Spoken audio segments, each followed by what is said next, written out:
JD Lakshminarayana గారు మనతో ఉన్నారు. సో ఈ రోజు అడుగుదాము విశ్వ సమైక్య సంక్రాంతి సంబరాలు ఈవెంట్ ఎలా అనిపిస్తుంది, ఈ ఈవినింగ్ ఎలా ఎంజాయ్ చేశారో అడిగి తెలుసుకుందాం. Hi sir, good evening. ముందుగా మీకు మా 99 టీవీ తరఫున సంక్రాంతి శుభాకాంక్షలు. సో చెప్పండి సార్, మీకు ఎలా అనిపిస్తుంది ఈరోజు ఈవినింగ్? 99 టీవీ రీసెంట్ గా డిజిటల్ కూడా మొదలు పెట్టింది కాబట్టి సంక్రాంతి సందర్భంగా తోట చంద్రశేఖర్ గారు ఈ ఆల్మోస్ట్ 30-35 ఛానల్స్ తో రావడం అది చాలా ముఖ్యమైన విషయం. ముఖ్యంగా ఏంటంటే భారతదేశం, విశేషంగా ఆంధ్రప్రదేశ్ తీసుకుంటే ఇది వ్యవసాయ ప్రాధాన్యత దేశం కాబట్టి సంక్రాంతి అన్నది వ్యవసాయదారులకు చాలా ముఖ్యమైన పండుగ.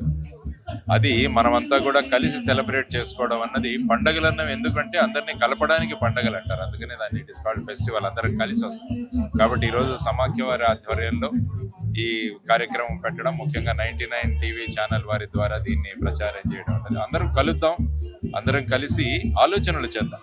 సమాజం ముందుకు వెళ్ళాలంటే ఆలోచనల పరంపర ఉండాలి, కొత్త ఆలోచనలు చేయాలి. అందుకని దీన్ని సమ్యక్రాంతి అంటాం. సంక్రాంతి అంటే దక్షిణ దీని నుంచి ఉత్తరాయణంలోకి ప్రయాణం చేస్తూ ఇది ఒక మకర రాశిలో సూర్యుడు ప్రవేశిస్తాడు, అందుకనే దీన్ని మకర సంక్రాంతి అంటారు. అందుకని ఈవెన్ భీష్ముడు కూడా అంపశయ్య మీద దీనికోసం వెయిట్ చేస్తూ ఉన్నాడు. తర్వాత ఉత్తర దీంట్లో వెళ్ళిన తర్వాతనే సంక్రమణం జరిగిన తర్వాతనే ఆయన ప్రాణాలు వదిలేశారు, అంత ప్రాధాన్యం. సో ముఖ్యంగా రైతుల గురించి, రైతుల సమస్యల గురించి మాట్లాడుకునే ఒక గొప్ప అవకాశం, కొత్త ఆలోచనలు చేయడానికి.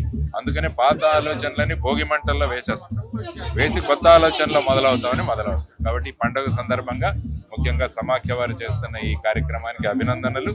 అందరినీ ఒక చోట కలిపి కొత్త ఆలోచనలతో ముందుకు వెళ్లే విధంగా చేయడానికి చాలా చక్కగా ఉంది. ఎక్కడెక్కడి నుంచో వచ్చారు అందరూ కూడా. ఎందుకంటే ముఖ్యంగా మీరు గోదావరి జిల్లాల్లో చూసుకుంటే ఫారిన్ లో ఉన్న వాళ్ళందరూ కూడా వస్తారు. అందులో కూడా చాలా మంది వచ్చారు. ఇక్కడ ఒక అందరినీ కలిసే అవకాశం ఇది కల్పించి, కాబట్టి వారికి అభినందనలు తెలియజేస్తున్నాను సమాఖ్య. Thank you so much sir.